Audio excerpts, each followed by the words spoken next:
گسائی کی جسارت کر رہا ہوں جو امام الانبیاء ہے، سید المرسلین ہے، شہنشاہ بطحا ہے، تاجدار حرم ہے، جو شاہ کونین ہے، رحمت للعالمین ہے، جو نبی آخر الزمان اور محبوب خدا ہے۔ خود قرآن کریم آپ کی تناقوانی ہے۔ کون ہے وہ محمد ہے، احمد ہے، ماہی ہے، حاشر ہے، عاقب ہے، فاتح ہے، خاتم ہے، ابو القاسم ہے، طاعہ ہے، کہ مزمل ہے، کہ مدثر ہے، شاہد ہے، نذیر ہے، جس کے بارے میں کہا گیا ہے کہ وَأَحْسَنَ مِنكَ لَمْ تَرَ قَطُّ عَيْنِي، کہ آپ سے زیادہ حسین میری آنکھوں نے دیکھا کہ نہیں۔ وَأَجْمَلَ مِنكَ لَمْ تَرِدِ النِّسَاء، اور آپ سے زیادہ جمیل و خوبصورت عورتوں نے پیدا کیا کہ نہیں۔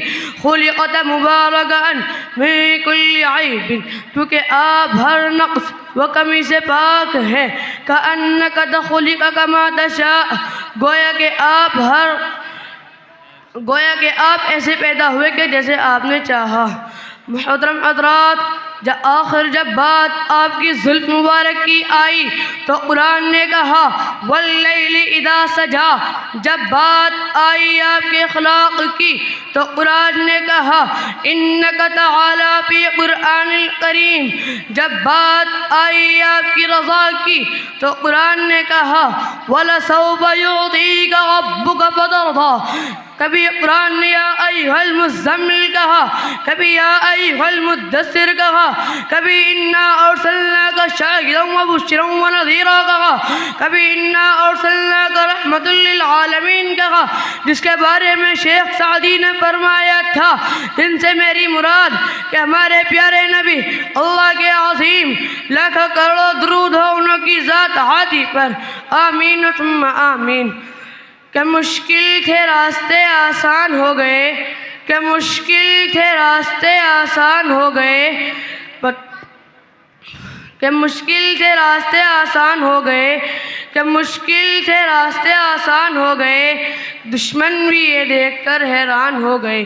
جب رکھا میرے نبی نے اس دنیا میں قدم، جب رکھا میرے نبی نے اس دنیا میں قدم، تو پتھر بھی کلمہ پڑھ کر مسلمان ہو گئے۔ وآخر دعوانا الحمدللہ رب العالمین۔ بھائی ماشاءاللہ بہت خوب۔ وہ گھڑی آ ہی گئی جس گھڑی کا ہمیں انتظار تھا۔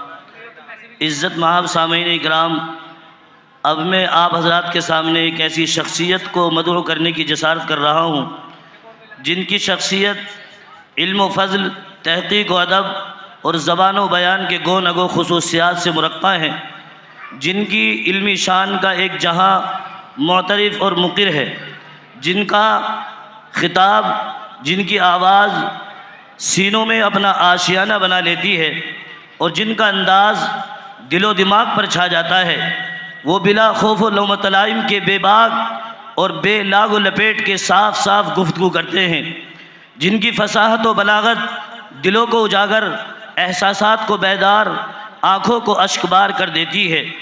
وہ اپنی بے تکلفانہ گفتگو سے لمحوں میں سماج کے الجھے ہوئے مسائل کی گھتیوں کو سلجھا کر رکھ دیتے ہیں۔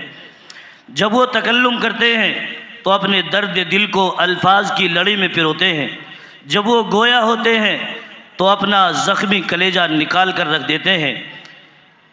عوام الناس کی مجلسیں ہوں یا علماء کی مجلسیں ہوں، ان کی خطابت و بیانی قوت اور شاندار انداز تکلم کے زمرے، جن سے میری مراد آبرو خطابت قادر الکلام سلطان الخطبہ جناب حضرت اقدس مولانا و مفتی محمد خالد صاحب دامت برکاتہم العالیہ سے بڑے ہی ادب و احترام بصد خلوص ملتمس ہوں کہ حضرت